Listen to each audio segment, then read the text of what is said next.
Hello guys, welcome to স্পটিভাস। তো guys, আজকে নিয়ে চলে এসেছি মিনি এসএস এর আলোচনা করতে, যদিও ম্যাচের রিভিউ নিয়ে। তো গাইস, তো আপনারা সবাই জানেন ম্যাচটা দুর্ধর্ষ হয়েছে আর হাই স্কোরিং হয়েছে, প্লাস হচ্ছে রেকর্ড ব্রেকিং হয়েছে। তো সবাই ভেবেছিল যে একটা টাইমে যে ইংল্যান্ড জিতে যাবে, কিন্তু ওই পাহাড় সমান টোটালের পর কিন্তু কোথাও না কোথাও, আর স্টার্টটাও কোথাও না কোথাও ইংল্যান্ডের বলিং ইনিংসের স্টার্টটাও কোথাও না কোথাও ভালোই হয়েছিল, আর অস্ট্রেলিয়ার তাড়াতাড়ি দুটো উইকেট পড়েও যায়, কিন্তু ম্যাচ লাস্টে যেইভাবে ঘুরে গেল বলার মতন না। তো গাইস, শুরু করা যাক এই ম্যাচ নিয়ে ডিটেলসে আলোচনা। তো প্রথমেই অস্ট্রেলিয়া টস জিতে বল নেয়, আর হচ্ছে নেই যে অস্ট্রেলিয়ার মেন 6টা প্লেয়ার নেই, যেরকম হচ্ছে প্যাট কামিংস ক্যাপ্টেন, সে নেই, জস হেজেলউড নেই চোটের জন্য, মিচেল স্টার্ক নেই চোটের জন্য, মিচেল মার্শ নেই চোটের জন্য, আর হচ্ছে মার্কাস স্টয়নিস রিটায়ার্ড নিয়ে নিয়েছে। তো এই জন্য মেন কোর প্লেয়াররাই ছিল না, কিন্তু তাও অস্ট্রেলিয়া নিজেদের ব্যাটিং যেহেতু স্ট্রেংথ, শুধু সেই হিসাবে ব্যাটিংয়ের দিক দিয়ে শুধু সেই হিসাবে মার্শ নেই যা, আর মানছি অলরাউন্ডার হিসাবে ব্যাটিং সেই ক্ষেত্রেও কোথাও না কোথাও মার্কাস স্টয়নিস নেই, কিন্তু তাও বোলিংয়ের তুলনায় ব্যাটিংটাই তাদের স্ট্রেংথ। তো সেই ক্ষেত্রে তাদের স্ট্রেংথ যাতে পরে ব্যাক করতে পারে সেই হিসাবে তারা বলিং নেয়, ব্যাটিং করার সিদ্ধান্ত পরে নেয়, তো রান চেস করার সিদ্ধান্ত নেয়। তো ইংল্যান্ড ফার্স্টে ব্যাটে নেমে শুরুটা ভালোই করে, ফিল সল্ট আর বেন ডাকিট আসে ব্যাট করতে প্রথমে। তো ফিল সল্ট স্টার্টটা অ্যাকচুয়ালি ফিল সল্টই করে 6 বলে 10 রান, একটা 6 একটা 4-এর মাধ্যমে। বল বেন ডুয়ার্সিস এর বলে ক্যারির হাতে ক্যাচ আউট হন, দুর্ধর্ষ ক্যাচটা নেন অ্যালেক্স ক্যারি। একটা টাইমে মনে হচ্ছিল ফিল্ডার ওপর দিয়ে 4 হয়ে গেছে। তারপর বেন ডাকিট, যিনি হচ্ছে 100 মারেন হাইয়েস্ট ইন্ডিভিজুয়াল স্কোর তার ইংল্যান্ড টিমের, আর হচ্ছে চ্যাম্পিয়ন্স ট্রফির ক্ষেত্রে তিনি হাইয়েস্ট ইন্ডিভিজুয়াল স্কোর করেন, যেটা কিনা 165, আর 143 বলে তিনি 165 করেছেন, 17টা 4 3টে 6-এর মাধ্যমে। আর তিনি মার্কাস লাবুসানের বলে এলবিডব্লিউ আউট হন, তাও আবার 48তম ওভারে। তারপর জে স্মিথ 13 বলে 15 করে 3টে 4-এর মাধ্যমে, তিনিও বেন ডুয়ার্সের হাতে আউট হন, ক্যালেক্স হ্যারি ক্যাচটা ধরেন। আর জো রুট 78 বলে 68 করেন 4টে 4-এর মাধ্যমে, জ্যাম্পার বলে এলবিডব্লিউ আউট হন। হ্যারি ব্রুকস 6 বলে 3 রানে আউট হন, জ্যাম্পার বলে অ্যালেক্স ক্যারি ক্যাচ ধরেন, কোনো 4-6 মারেনি। জস বাটলার 21 বলে 23 করেন, ম্যাক্সওয়েলের বলে নেথান এলিস ক্যাচ নেন, একটা 6 একটা 4 মারেন। লিয়াম লিভিংস্টন 17 বলে 14 করেন, একটা 6 মারেন, কোনো 4 মারেননি। বেন ডুয়ার্সের বলে নেথান এলিসের কাছে ক্যাচ আউট হন।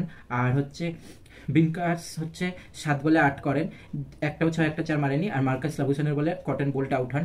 জোফ্রা আর্চার 10 বলে 21 করেন, দুটো 4 আর একটা 6-এর মাধ্যমে, নট আউট থাকেন। আর আদিল রশিদ 1 বলে 1 করেন, কোনো 4-6 মারেননি। তো এটা ছিল হচ্ছে ইংল্যান্ডের ব্যাটিং লাইন আপ, আর হচ্ছে ইংল্যান্ডের ব্যাটিং স্কোর। তার হচ্ছে 50 ওভার শেষে 351 রান করেন 8 উইকেট হারিয়ে। আর অস্ট্রেলিয়া বোলিং যেহেতু হাই স্কোরিং হয়েছে, তো বোলিং মোটেও মানে বোলিং কার্ড ইকোনমিক্যাল দিক দিয়ে তো ভালো হয়নি, তো উইকেট 2-1 পেয়েছে, সেটা দিক দিয়ে হয়তো ভালো বলা চলে। তো স্পেন্সার জনসন 7 ওভার বল করে 54 রান দেন। বেন ডুয়ার্সিস তিনি 10 ওভার বল করে 66 রান দিয়ে 3 উইকেট নেন। নেথান এলিস 10 ওভার বল করে 51 রান দিয়ে 0 উইকেট পান। গ্লেন ম্যাক্সওয়েল 7 ওভার বল করে 58 রান দিয়ে 1 উইকেট নেন। অ্যাডাম জাম্পার 10 ওভার বল করে 64 রান দিয়ে 2 উইকেট নেন। ম্যাথিউস শট 1 ওভার বল করে 7 রান দিয়ে কোনো উইকেট নেন না। আর মার্কাস লাবুসানে 5 ওভারে 41 রান দিয়ে 2 উইকেট নেন। তো ইংল্যান্ডের উইকেট যেহেতু 8টা পড়েছে, তাই উইকেটের পতনগুলো দেখে নিই। ফিল সল্ট হচ্ছে 13 রানে আউট হন ফার্স্ট উইকেট হিসেবে। জেমি স্মিথ সেকেন্ড উইকেটে 43 রানে আউট হন। Joe Root 201 run third wicket হিসেবে আউট হন। ফোর্থ উইকেট হিসেবে হ্যারি ব্রুকস 219 রানে আউট হন। জস বাটলার ফিফথ উইকেট হিসেবে 280 রানে আউট হন।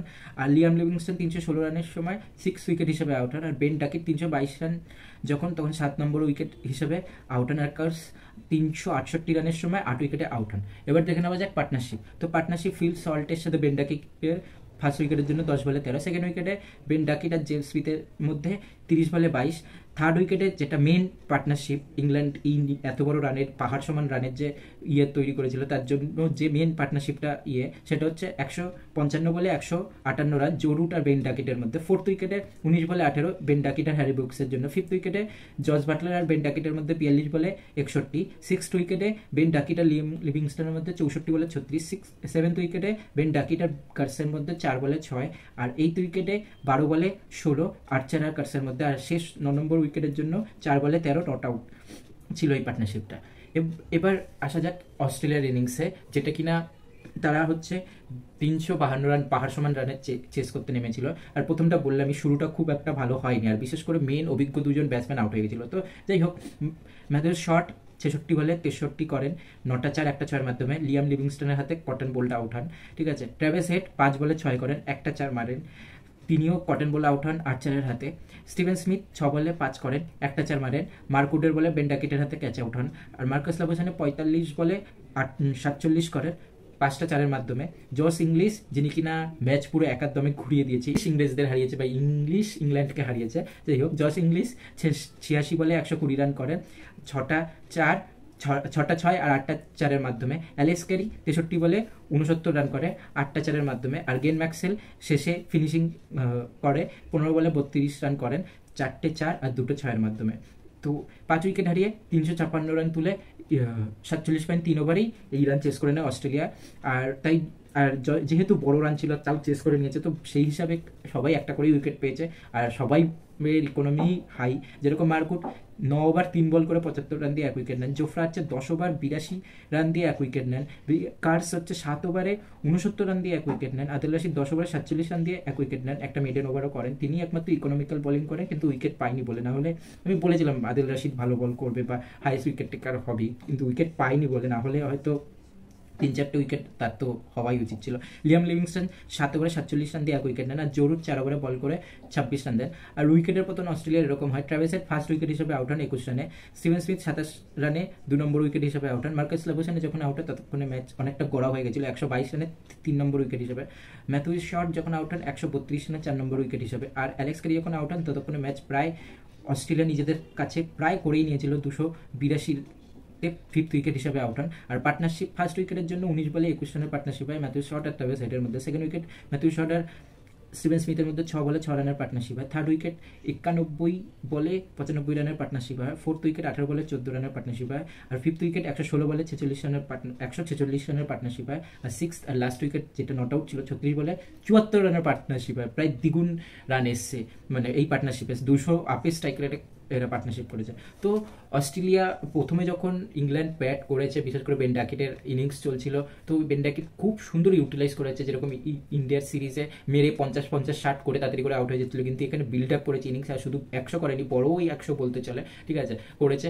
তারপরে সেটা জরুটো তার সাথে সাহায্য করেছেন, এবং জস বাটলার আর কি জোফ্রা আর্চার বলতে গেলে শেষে একটু সাহায্য করেছে। আর বেন আর জাম্পা ছাড়া এরকমভাবে উইকেট টেকিং কেউ বল করেনি। হ্যাঁ, ম্যাক্সওয়েল উইকেট পেয়েছে, মার্কাস লাবুশানও উইকেট পেয়েছে তখন যখন ম্যাক্সিমাইজ করছিল শেষের 2 ওভারে গিয়ে 48-50 ওভার যখন করছিল।